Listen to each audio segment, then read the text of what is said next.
Hello friends, welcome back to Differential Academy. In this video we are going to discuss heat and mass transfer theory classes. देखिए already part 1 में हमने discuss किया था basic fundamental concept of heat transfer और जो भी basic differences हैं heat transfer और थर्मोडायनेमिक प्रोसेस के अंदर। ठीक है, आज की इस वीडियो में हम डिस्कस करेंगे फोरियर्स लॉ ऑफ कंडक्शन और इसके बेसिक एप्लीकेशंस क्या क्या हैं हमारे हीट ट्रांसफर के अंदर।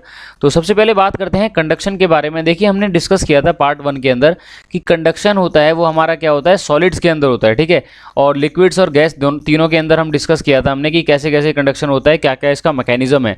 ठीक है, और अगर बात करते हैं हम पर्टिकुलर सॉलिड के केसेस में, ठीक है, सॉलिड के केस में हम बात करते हैं तो फोरियर्स लॉ ऑफ कंडक्शन स्टेट करता है कि हमारा जो ratio of heat transfer per unit area है वो डायरेक्टली प्रोपोर्शनल है हमारे टेम्परेचर ग्रेडियंट के। ठीक है, और टेम्परेचर ग्रेडियंट को हम curl T upon curl H से डिनोट करते हैं और ये हमें पार्शियल वैल्यू हम इसलिए लेते हैं क्योंकि ये बताता है कि टेम्परेचर की वैल्यू क्या हो रही है, वो डायरेक्ट एक पर्टिकुलर किसी भी डायरेक्शन में चेंज कर रही है। ठीक है, बट हमें क्या है पर्टिकुलर हम लेते हैं इसके थिकनेस वाइज। ठीक है, और थिकनेस को हम डिनोट करते हैं एल से।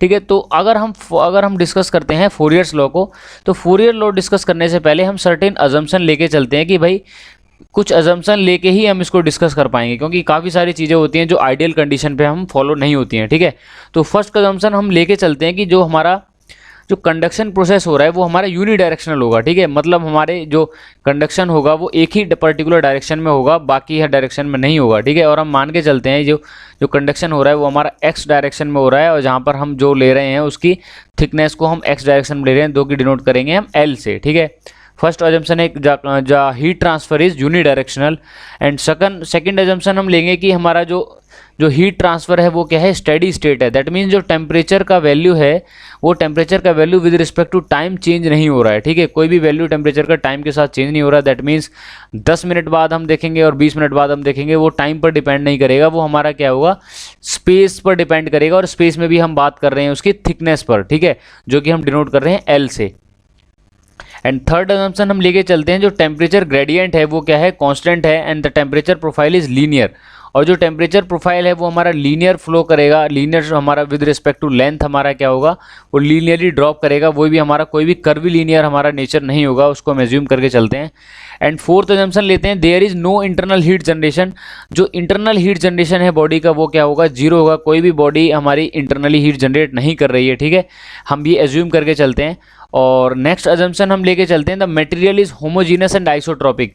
जो हमारा मटेरियल है स्लैब का या हमारा जो रेक्टेंगुलर स्लैब है, हम जो भी सॉलिड बॉडी कंसीडर कर रहे हैं वो होमोजीनस है, आइसोट्रॉपिक है। जिसका मतलब क्या है, जो वैल्यू ऑफ थर्मल कंडक्टिविटी है जो हमारी के है, जिसको हम अभी आगे डिस्कस करेंगे, उसकी वैल्यू कांस्टेंट है it and all the direction. ठीक है, हर डायरेक्शन में वैल्यू हमारी थर्मल कंडक्टिविटी की कांस्टेंट है, ये हम एज्यूम करके चलते हैं। ठीक है, तो अकॉर्डिंग टू फोरियर्स लॉ वो हमारा बोलता है कि rate of heat transfer per unit area is directly proportional to the temperature gradient. ठीक है, और अगर हम बात करें टेम्परेचर ग्रेडियंट को, ठीक है, temperature gradient is temperature loss with respect to space, और हम मान के चल रहे हैं कि एक्स डायरेक्शन में चेंज हो रहा है और एक्स डायरेक्शन में हम लेके चल रहे हैं हमारी length of the thickness of the body which is equal to curl T upon curl L. ठीक है, where L is the length जिसके अक्रॉस हम डिस्कस कर रहे हैं कि हमारा जो रेट ऑफ हीट ट्रांसफर है वो हमारा क्या कर रहा है, वेरी कर रहा है। ठीक है, और हमारा जो एरिया है वो हम डिनोट करते हैं surface area of heat flow perpendicular to the direction. ठीक है, हम मान के चलते हैं अगर यहाँ से हीट फ्लो हो रहा है और यहाँ से हीट हमारा क्या हो रहा है, आउटवर्ड्स हीट ट्रांसफर हो रहा है, तो हमारा ये सरफेस एरिया होगा क्या होगा जो हम कैलकुलेट हम करते हैं ड्यूरिंग द न्यूमेरिकल सॉल्व के लिए। For example B is the width and H is the capital H is the height of the slab, तो हमारा एरिया हो जाएगा बी इंटू एच। ठीक है, तो according to Fourier's law Q by A is directly proportional to the temperature gradient with respect to X. ठीक है, और x का वैल्यू हमारा क्या है, इनिशियल कंडीशन पे 0 और x हमारा फाइनल कंडीशन पे x is equal to L हो जाएगा at inner layer to outer layer. ठीक है, T1 is the temperature at inner layer and T2 is the temperature is outer layer. ठीक है, तो हमारा प्रोपोर्शनलिटी साइन हटेगा, that is Q by A is equal to K dt upon dx and Q is equal to K A dt by dx। ये हमारा final formula होता है for फोरियर्स law. ठीक है, और हम फाइनल फार्मूला में माइनस का साइन यूज़ करते हैं। देखिए माइनस साइन हम यूज़ कर रहे हैं for showing the there is slope, जो हमारा है, जो हमारा टेम्परेचर का स्लोप है, जो लीनियर स्लोप हमने अभी डिस्कस किया है, वो हमारा क्या है, वो डिक्रीजिंग स्लोप है। और डिक्रीजिंग स्लोप ये दिखाता है कि टेम्परेचर की वैल्यू हमारी क्या करेगी, डिक्रीज होगी from the higher temperature to the lower temperature, जैसे हमारा ये स्लैब दिखा रहा है। ठीक है, तो ये हमारा जो स्ट्रेट लाइन आएगा ये हमारा बताता है कि टेम्परेचर ड्रॉप हमारा क्या है, लीनियर है। और जैसा कि हमने एज्यूम भी किया था कि टेम्परेचर क्या होगा, लीनियरली स्लोप होगा। ठीक है, और बात करते हैं रेट के बारे में। देखिए, अगर कोई भी चीज़ हम विद रिस्पेक्ट टू टाइम लेते हैं, फॉर एग्जांपल du/dt, ठीक है, ये हमारा क्या है, वेलोसिटी ग्रेडियंट हो जाएगा। ठीक है, ये हो जाएगा रेट, हम आ जाएगा वेलोसिटी का रेट आ जाएगा, जिसको हम एक्सेलरेशन भी बोलते हैं, change in velocity per unit time. लेकिन अगर हम बात करते हैं du/dx, तो ये हमारा हो जाएगा वेलोसिटी ग्रेडियंट। ठीक है, अगर हम बात करते हैं change of the particular quantity with respect to space, तो उसे हम बोलते हैं ग्रेडियंट। और हम अगर बात करते हैं change of particular quantity with respect to time, तो उसको बोलते हैं रेट। ठीक है, चाहे वो मास फ्लो रेट हो, चाहे वो वेलोसिटी रेट हो, चाहे वो एक्सेलरेशन रेट हो। फिर विद रिस्पेक्ट टू टाइम है तो उसको हम रेट बोलेंगे, और विद रिस्पेक्ट टू स्पेस है, चाहे वो एक्स डायरेक्शन हो, चाहे वाई डायरेक्शन हो, चाहे वो जेड डायरेक्शन हो, तो उसको हम बोलते हैं ग्रेडियंट। तो आपको डिफरेंस आई होप क्लियर हो गया होगा कि what is the difference between the space या ग्रेडियंट और रेट में क्या क्या फाइनल जो बेसिक डिफरेंसेस हैं। ठीक है, अब के बारे में बात करते हैं। के हमारा जो है उसको डिनोट करते हैं थर्मल कंडक्टिविटी, और इसको बोलते हैं thermophysical property of the material, which tell us about the ability of material how it allow with the heat flow through it. ठीक है, थर्मल कंडक्टिविटी होती है के, जो बताती है एक पर्टिकुलर मटेरियल अपने आप में से कितना हीट फ्लो करवा सकता है। ठीक है, उसकी कितनी एबिलिटी है कि अपने आप में से हीट फ्लो करा सकता है, वो एक पर्टिकुलर थर्मल कंडक्टिविटी होती है कि एक मटेरियल की। और अगर बात करें फोरियर लॉ ऑफ कंडक्शन, वो हमारा डिपेंड करता है ज्योमेट्री ऑफ द मटेरियल, जैसे कि हमने डिस्कस किया, एरिया है, उसकी थिकनेस है। ठीक है, और थिकनेस ऑफ द मटेरियल जैसा कि मैंने अभी बोला, और as well as the temperature across the medium, और जो मीडियम के अक्रॉस जो टेम्परेचर है, इस पर हमारा डिपेंड करता है फोरियर्स लॉ। और थोड़ा हम क्लियरली डिस्कस करते हैं with the help of example. ठीक है, फॉर एग्जांपल ये स्लैब है जिसका हमारा क्या है, एल हमारा क्या है, थिकनेस, और ये हमारा क्रॉस सेक्शनल एरिया है जिससे हमारा हीट फ्लो क्या होगा, निकल के आ रहा है। ठीक है, यहाँ से हीट हमारा इनफ्लक्स है, यहाँ से हीट हमारा आउटवर्ड हो रहा है। ठीक है, तो ये हमारा क्रॉस सेक्शनल एरिया है जो हम लेते हैं which is perpendicular to the heat flow. ठीक है, that is area is equal to B is the width and h is the capital height, that means area of cross section is equal to h into b। ठीक है, तो final formula हो जाएगा आपका q is equal to minus of ka dt upon dx। ठीक है, और अगर हम final formula in term of absolute value लेते हैं तो ये हम कई बार लेते हैं ka dt बाय DL। ठीक है, where L is the complete length हो जाएगी, आपकी थिकनेस हो जाएगी जो आपकी बॉडी की, जो हम देखिए हमें कंफ्यूज नहीं होना, ये L हमारी क्या है, थिकनेस है। ठीक है, और जो हमारी लेंथ और जो की विड्थ और हाइट है वो हमारी B और H से डिनोट है। और क्रॉस सेक्शनल एरिया हमेशा वो लेना जिससे हमारे हीट ट्रांसफर हो रहा है वो परपेंडिकुलर उसके आना चाहिए। ठीक है, दैट मीन्स अगर हमारा ये कोई पर्टिकुलर ब्लॉक है तो हमारा जो हीट ट्रांसफ़र क्या होगा, हमारा ये वाला एरिया होगा, हीट ट्रांसफ़र एरिया जो हमें लेना है which is perpendicular to the heat flow. ठीक है, बात करते हैं यूनिट के बारे में, तो हमारी यूनिट हो जाएगी Q is equal to minus of K A D T by D X. And अब आपका देखो जो Q का यूनिट होता है वो वाट होता है, जिसको हम जूल पर सेकेंड भी बोलते हैं। K को हमें यूनिट कैलकुलेट करना है, एरिया का यूनिट हो जाएगा metre square, and D T by D X where T is the temperature which is absolute, अगर हम लेते हैं तो उसका आपका यूनिट हो जाएगा केल्विन के अंदर। और डी एच क्या है आपका, जो हमारा एक थिकनेस है, दैट मीन्स इसकी जो यूनिट हो जाएगी मीटर्स, और क्रॉस मल्टीप्लाई करके हम कैंसिल आउट करेंगे तो हमारा यूनिट कैलकुलेट होकर आएगा विच इज़ के इज इक्वल टू वाट पर मीटर पर केल्विन। ठीक है, अगर हम बात करते हैं कैलकुलेट कैसे करना है, तो सबसे पहले बात करें Q is equal to minus of K A D T by D X. ठीक है, Q क्या है हमारा, रेट ऑफ हीट ट्रांसफर, वो हम बोलते हैं जूल पर सेकेंड, और जिसको हम क्या बोल देते हैं, वाट। ठीक है, तो ये हो जाएगा आपका वाट इज इक्वल टू के का हमें कैलकुलेट करना है। ठीक है, हम माइनस नहीं लेते बिकॉज हमें यूनिट कैलकुलेट करनी है, वहाँ पे हमें माइनस का कोई काम नहीं है बिकॉज माइनस हमें दिखा रहा है डिक्रीजिंग स्लोप, और कुछ नहीं दिखा रहा है यहाँ पे। एरिया का हो जाएगा unit that is metre square, temperature को हम यूज़ करते हैं केल्विन के अंदर एब्सोल्यूट स्केल पर, that is Kelvin, divide by D X is the length in X direction which is denote by L. तो ये हो जाएगी हमारी मीटर्स में, मीटर से मीटर कैंसिल हो जाएगा, तो हमारी यूनिट हो जाएगी वाट पर मीटर पर केल्विन। ठीक है, तो ये हमारा हो जाएगा आपका SI यूनिट, जो हमारा किसका, thermal conductivity of the material. अब बात करते हैं आपके डायमेंशन फार्मूला की। देखिए डायमेंशन फार्मूला क्या होता है, देखिए K इज इक्वल टू हमने डिस्कस किया है वाट पर मीटर पर केल्विन, और वाट हमारा क्या होता है एक्चुअल में, वाट हमारा क्या है, एनर्जी है जिसको हम बोलते हैं जूल पर सेकेंड। तो हम इसको लिख सकते हैं जूल पर सेकेंड इंटू 1/मीटर अपॉन 1/केल्विन। ठीक है, जूल क्या होता है हमारा, एक तरीके से एनर्जी है, जूल जिसको हम बोलते हैं फोर्स इनटू डिस्प्लेसमेंट भी हम क्या होते हैं न्यूटन मीटर, इसको हम जूल में क्या कर देते हैं, रिजॉल्व कर देते हैं। तो अगर जूल को मैं ब्रेक करके लिखूंगा तो लिख सकता हूँ न्यूटन मीटर, ठीक है, डिवाइड बाय सेकेंड इंटू 1/मीटर्स इंटू 1/केल्विन।